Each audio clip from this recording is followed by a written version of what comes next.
সপ্তাহ জুড়ে টানা দাবদাহে পড়ছে পাবনার ঈশ্বরদী। তাপমাত্রার তীব্রতা বাড়ায় বিশেষ প্রয়োজন ছাড়া মানুষ বাইরে বের হচ্ছে না। সূর্যের তীব্র প্রখরতায় উত্তাপ ছড়ায় চারপাশে। তীব্র তাপপ্রবাহের মধ্যেই শ্রমজীবী মানুষদের কাজ থেমেনি। তাই সবচেয়ে বেশি ভোগান্তিতে পড়েছেন নির্মাণ শ্রমিক, কৃষি শ্রমিক, ব্যাটারি চালিত ইজি বাইক চালক ও ভ্যান রিক্সা চালকদের গরমে নাভিশ্বাস উঠেছে। গরমে যে অবস্থা, কাজ করাই মুশকিল। মানুষের তো জানি চলে না, তা কাজ করবে কিভাবে, তারপরেও কাজ করতে হয়। এই আমার অবস্থা। অন্য দিনের চাইতে তো আজকে ওর রোদের তাপমাত্রা ঈশ্বরদীতে অনেক বেশি, তার কাজ করা খুবই মুশকিল ভাই। এখন জোহরের নামাজ পড়ার জন্য যখন বাসা থেকে বের হলাম, রোদের এত তাপমাত্রা, খরস্রোতা যে ছাতা ছাড়াই আসতে পারছিলাম না। বাধ্য হয়ে ছাতা নিয়ে আমি আস্তে আস্তে রওনা হলাম। আজকে খুব রোদের গরম, আর গরমে আমরা সবাই অস্থির হয়ে গেছি। এত গরম, এত রোদের তাপ, যা গাড়ি চালানো আমাদের জন্য এত অসম্ভব হয়ে যাচ্ছে। রোদের তীব্রতায় পিচ ঢালা সড়ক থেকে উষ্ণ তাপ ছড়িয়ে পড়ছে।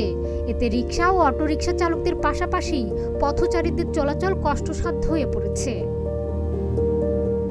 ঈশ্বরদীর আবহাওয়া পর্যবেক্ষণ অফিসের সহকারী পর্যবেক্ষক জানান, সপ্তাহ জুড়ে ঈশ্বরদীতে তাপপ্রবাহ বিরাজ করছে।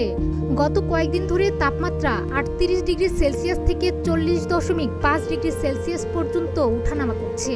এটি চলতি মৌসুমে ঈশ্বরদীর সর্বোচ্চ তাপমাত্রা। আসসালামু আলাইকুম নাজমুল ভাই। ওয়ালাইকুম আসসালাম। আসসালামু আলাইকুম। জি ভাই, ভালো আছেন? আলহামদুলিল্লাহ ভালো আছি ভাই, আপনি ভালো আছেন ভাই? এই তো ভালো আছি। আজকে তাপমাত্রা কত যাচ্ছে ভাই? ও আজকে 40.5 ডিগ্রি সেলসিয়াস। 40.5 ডিগ্রি, এটা কি সর্বোচ্চ?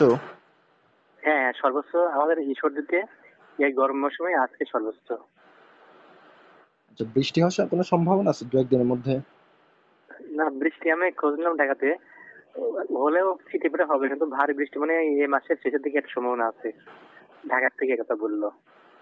আচ্ছা, এমনিতে তাপমাত্রাটা কি বাড়তে পারে এক দুই দিনের মধ্যে, এরকম আর কিছু? মানে মানে এমনই চলবে, তাপ প্রবাহটাই চলবে, যেমন আছে তীব্র, মানে তীব্র মাঝারি এমনই চলবে। আচ্ছা, ঠিক আছে। এদিকে দেশের রাজশাহী, ময়মনসিংহ, ঢাকা, বরিশাল, চট্টগ্রাম, সিলেট ও খুলনা বিভাগের উপর দিয়ে কোথাও তীব্র, কোথাও মৃদু থেকে মাঝারি ধরনের তাপপ্রবাহ বয়ে যাচ্ছে। আবহাওয়া অফিস বলছে তা কিছু জায়গা থেকে প্রশমিত হতে পারে। ডেস্ক রিপোর্ট, প্রতিদিনের বাংলাদেশ।